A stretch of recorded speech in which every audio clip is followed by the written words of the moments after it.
At sa unang palapag ng ating palatuntunan, 18 naging 18 marites. Ano ba yan?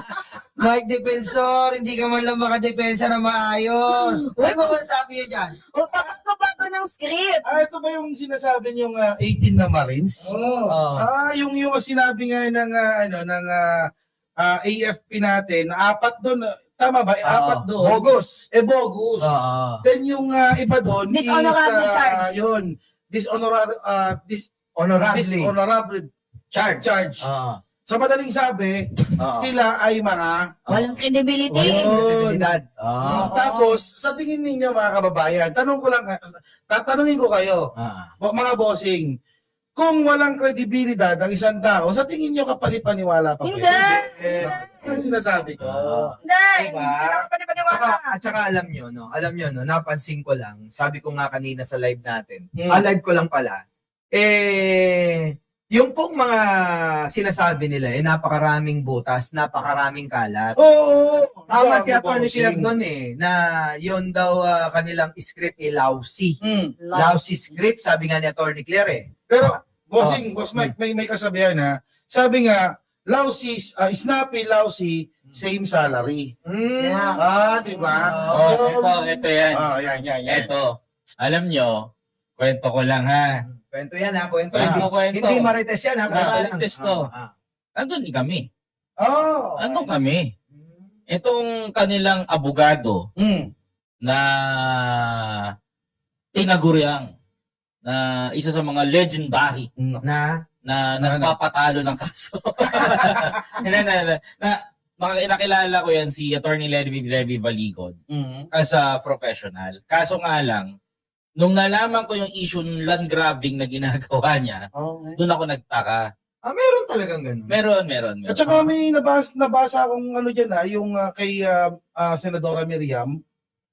Isinama pala si Senadora Miriam sa parang pork barrel ata noon. Yan din si Atty. Baligod din. Ang problema, kakasuhan nga daw sana ata o ipapadisbar.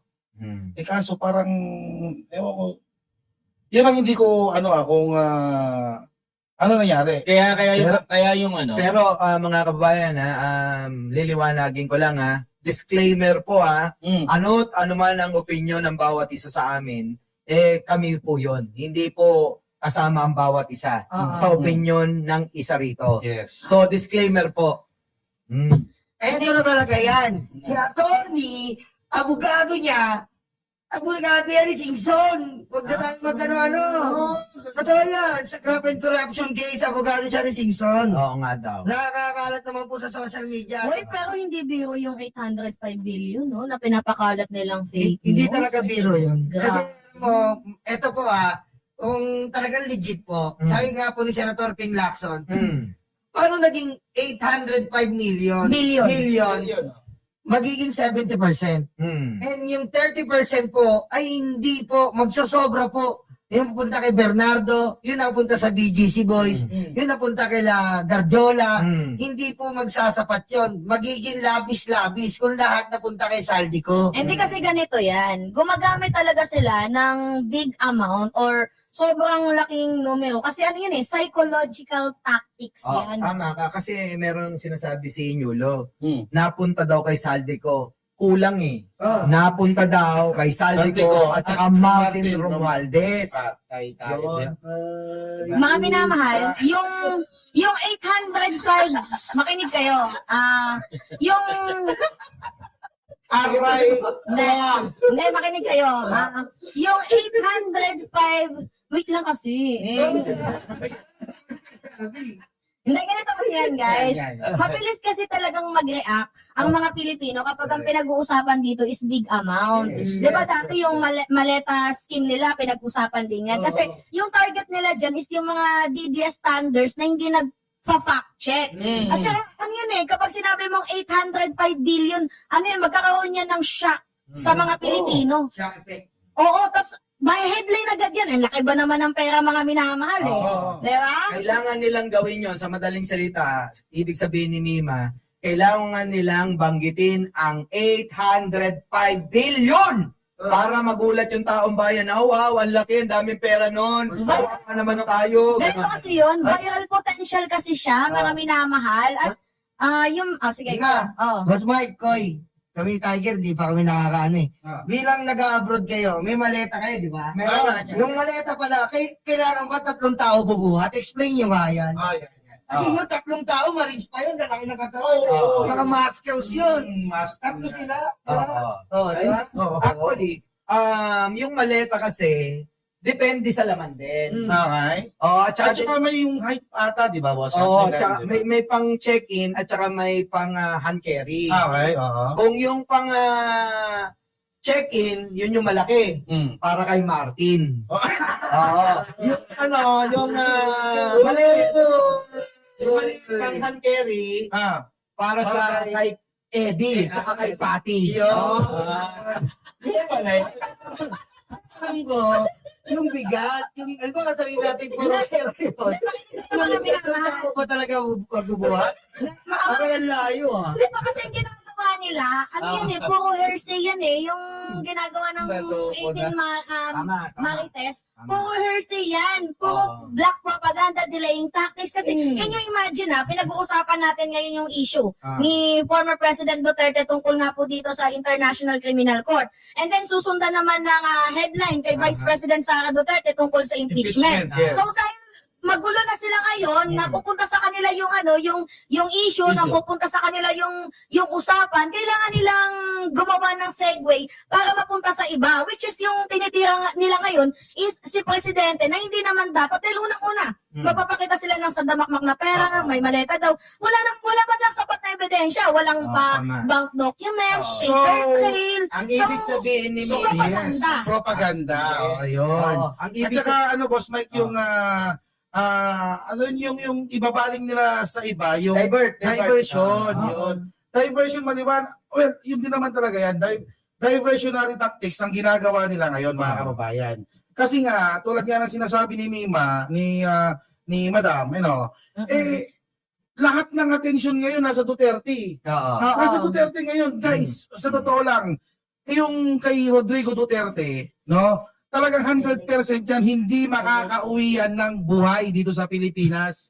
Unless, Hindi nila yan. unless na mailagay sa garapon, at please lang, kapag nailagay sa garapon yan, wag niyong iuuwi dito sa Pilipinas yan at wag niyong ikakalat sa hangin yung abo ni Rodrigo Duterte. Teka lang. Bakit?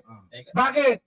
Kasi nga, malas. Teka lang, sobrang init ng lamig sa kagat sa Bengaluru. Pero pwede ko bang Yan ang tutukan yung sinabi ni Mima? Sobrang init ng Bago ka magsalita ko, Sige lang. susugang ko lang kasi sabi niya, pinapaabot nila kay Pangulong Bongbong Oo. yung mali-maleta. Hanggang kay Martin lang yan eh. Kaya tayo naman kasi. Ito sa lahat. Bakit nga ba? Ito, para matapos na. Gusto na natin tapusin yung usapan eh. Kasi total naman, winawalang yan nyo na naman si Presidente. Correct. Tinatarantado nyo ng harapan na ganyan. Martin, magsalita ka na!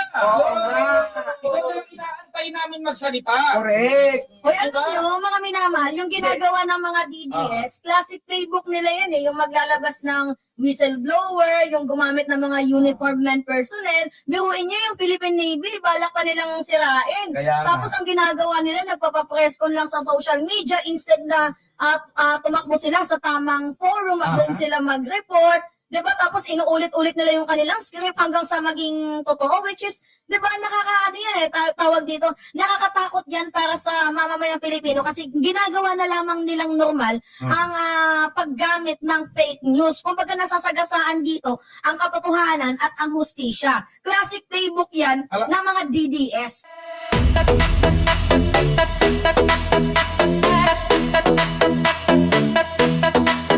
Takot na ang mga aso, dumarating ang mga kaso. Sila ay sinusundo na, dadalhin sa tatay nila. Aray waranto, takbo na bato, takbo na bato, takbo na bato. Aray waranto, bakit na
utak luga, de, stanga tanga, de, utak luga, de, stanga tanga, de, utak luga, de, stanga tanga, de, utak luga.